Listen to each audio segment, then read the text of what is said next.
travaillé à Fria en qualité d'ingénieur technologue de procédé. J'ai démissionné.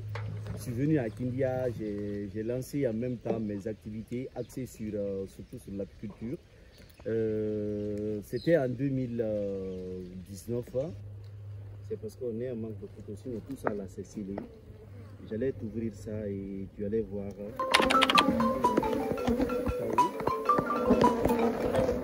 Une fois, nous sommes allés pour un projet de recensement à Madinaoula. Quand j'ai vu récolter du miel, la quantité de miel qui découlait de leur ruche, ça a attiré mon attention économiquement.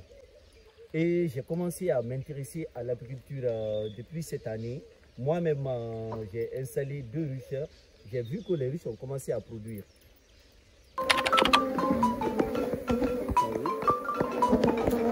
J'ai travaillé à Fria en qualité d'ingénieur technologue de procédé.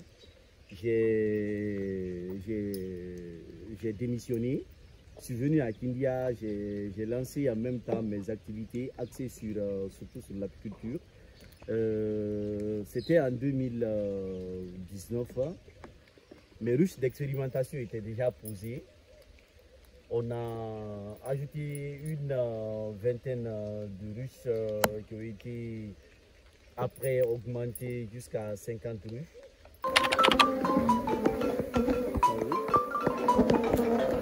Ces 2 ruches-là ne m'ont pas assez coûteux.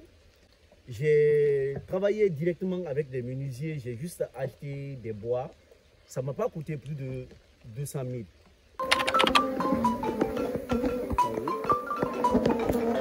C'est par un certain nombre d'échelons pour ma formation. Et aujourd'hui, je suis en plein producteur de miel et également consultant dans l'accompagnement, dans tout ce qui est produit de la recherche, également dans l'apiculture.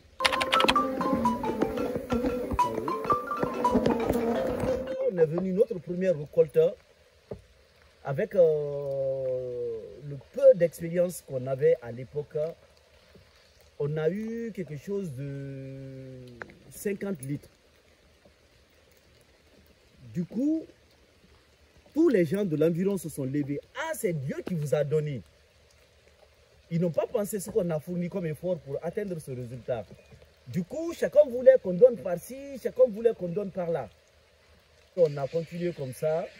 Dieu nous a bénis.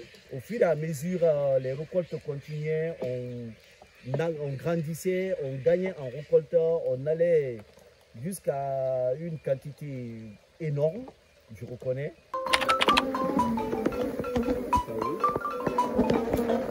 La première difficulté aujourd'hui qu'on rencontre dans l'entrepreneuriat, au-delà de l'apiculture, c'est ces difficultés qu'on a avec nos communautés. Très malheureusement, cette année 2024, j'ai eu un coup très dur. Le site a une semaine de la récolte, parce qu'on pouvait avoir jusqu'à une prévision de 300 litres avec une récolte successive du premier jour jusqu'au jour qui suivait. Et très malheureusement, le site a été incendié. Après l'incendie, on a perdu 40 ruches sur les 50. Et aujourd'hui, quand vous voyez l'état du site, c'est très alarmant.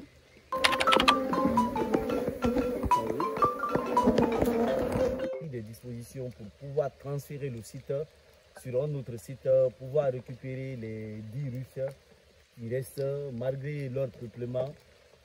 Parce que Madinaoula, il faut reconnaître que c'est une zone très propice dans le domaine apicole. Toutes les ruches qu'on avait posées ont été peuplées, colonisées et étaient opérationnelles. Toutes les ruches produisaient.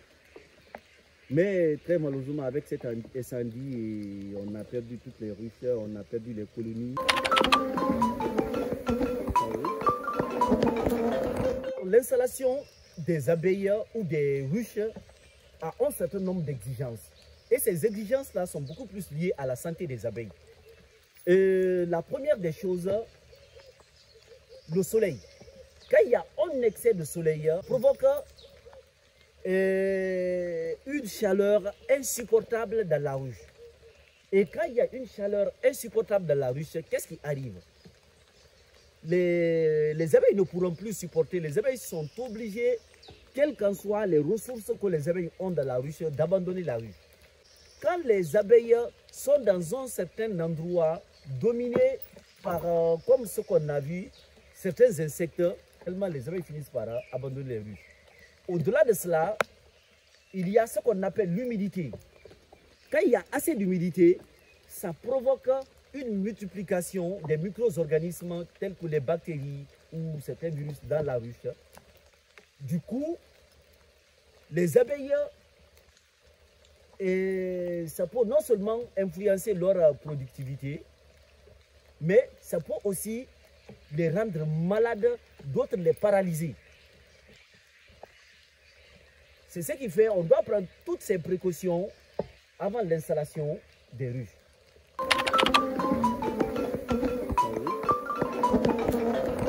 L'apiculture, il faut reconnaître que l'apiculture a plein d'avantages.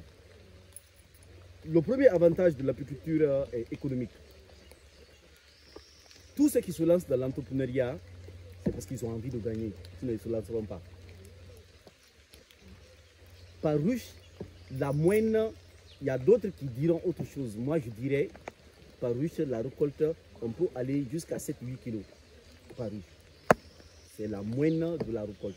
Et aujourd'hui, un litre qui n'est pas égal à 1 kg, mais qui est assimilable à 1 kg, est vendu à 50 000 francs. Maintenant, avec les 7 heures, imaginez, quand on a 100 ruches, ça nous donne à peu près une quantité raisonnable et ça fait des gombos.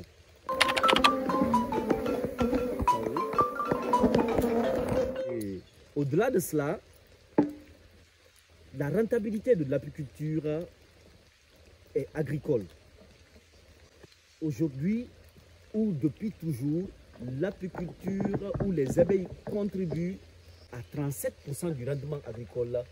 C'est pour cette raison qu'on doit se battre pour multiplier les abeilles autour de toutes nos cultures, autour de nos activités agricoles. Parce que la pollinisation que les abeilles font ont un grand avantage, que ce soit dans le développement des arbres sauvages ou nos propres cultures.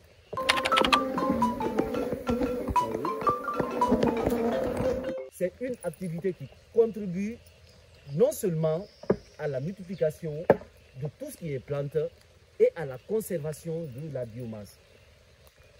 Et là où on est, l'apiculture est utilisée, vous avez vu, on met dans les arbres parce que non seulement ça a une portée économique qui fait que les gens ne peuvent plus couper ces arbres.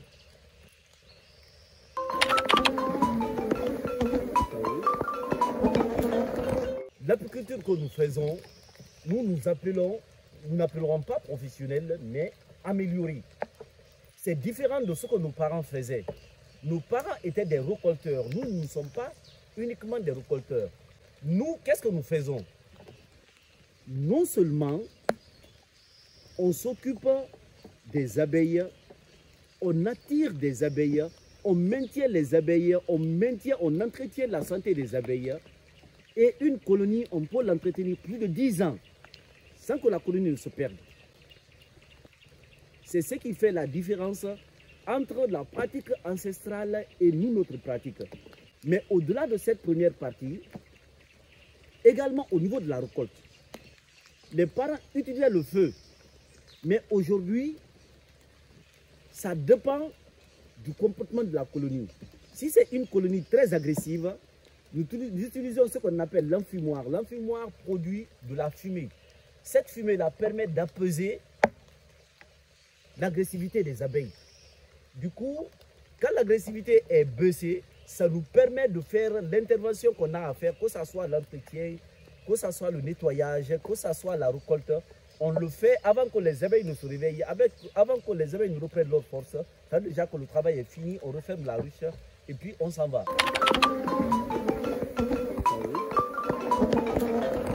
garantie. La récolte garantie, ça c'est au mois de mars, ça c'est une récolte garantie, mars-avril. Mais la récolte du mois de novembre, c'est une récolte d'entretien. Et souvent c'est une récolte, parce que dans le miel, le nombre, la quantité d'eau recommandée ne doit pas dépasser les 20% du volume du miel. Mais le miel récolté au mois de novembre est très riche en eau. Du coup, ce n'est pas un miel très consistant. C'est ce qui fait d'autres, quand ils pensent que c'est du miel un peu blanc, c'est un miel qui est meilleur pour les cafés. On peut l'utiliser aussi pour autre, mais c'est plus disposé dans l'usage des cafés du matin ou des comme miel de table également.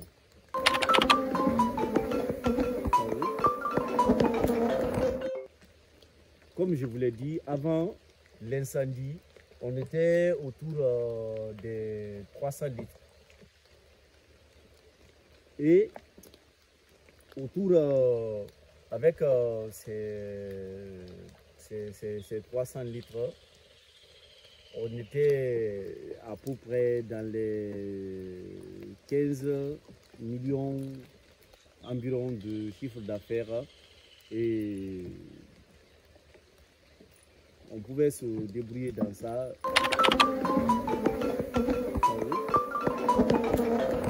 Mes premiers récolteurs ont vendu ma réputation, ont forgé ma réputation. Tous ceux qui ont reçu les premiers échantillons de ma première récolte sont devenus mes clients fidèles.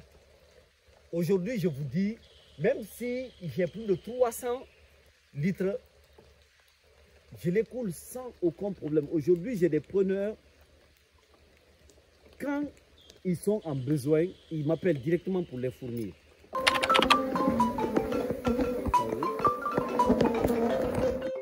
Vous avez vu, c'est l'exemple le plus frappant. Et ce matin, il a tenu. Quand on est venu, on a commencé à travailler. Mais il y avait un trou sur la tenue que je n'avais pas remarqué. Du coup, il y a une abeille qui est rentrée et m'a donné une piqûre au niveau de l'œil. Et ça a commencé à s'enfler. Et d'ici le soir, ça va s'enfler. Mais après ça, ça va descendre.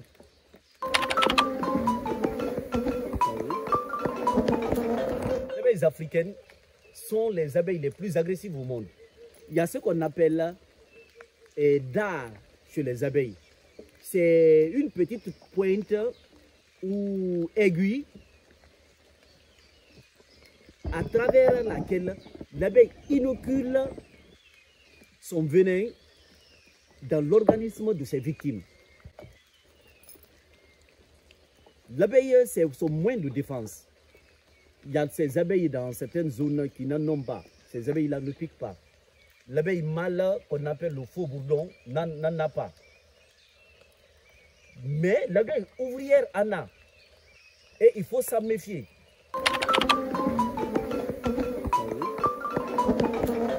Je veux dire, l'apiculture peut être combinée à d'autres activités. La première des choses qu'il faut trouver, c'est un terrain. Mais le conseil que je vous donne, c'est de ne pas pratiquer l'apiculture sur le terrain d'autrui. Trouvez vos propres terrains, des terrains sécurisés, là où personne ne peut vous chasser, là où personne ne peut vous repousser. Si vous trouvez, même si c'est 3 mètres carrés, vous pouvez pratiquer l'apiculture. Parce que chaque ruche n'a besoin que de 4 mètres de distance. Vous avez l'eau, vous avez les plantes à fleurs. Le reste, pour aller sur les roulettes. Si vous n'avez pas des moyens de vous acheter des ruches, vous pouvez solliciter l'apport d'un spécialiste qui va vous apprendre comment confectionner une ruche. Même si c'est une caisse que vous confectionnez, vous traitez avec la cire d'abeille ou d'autres produits, l'abeille rentre dedans. Quand l'abeille rentre, dans l'intervalle de 3 mois, vous avez quelques produits obligatoirement.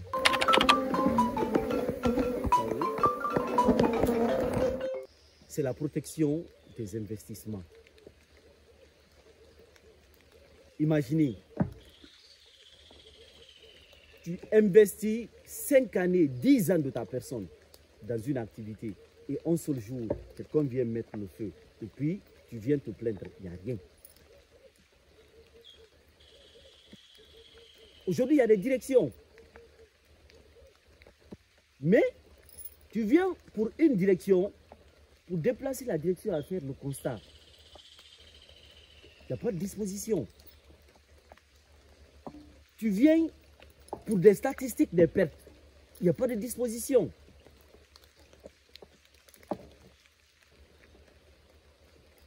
Pour faire face, pour que tu puisses te relever, il n'y a pas de disposition. Tu es abandonné à toi-même. C'est ce qui fait quand certains tombent, mais ils tombent carrément. L'État doit pouvoir faire la part des choses. Quand les gens ont des problèmes, mettre les mécanismes en place pour que des entrepreneurs engagés puissent se relever. Ce qu'ils font, ce n'est pas pour eux seuls, c'est pour leur pays aussi. Et chacun a sa manière de contribuer au développement de sa nation.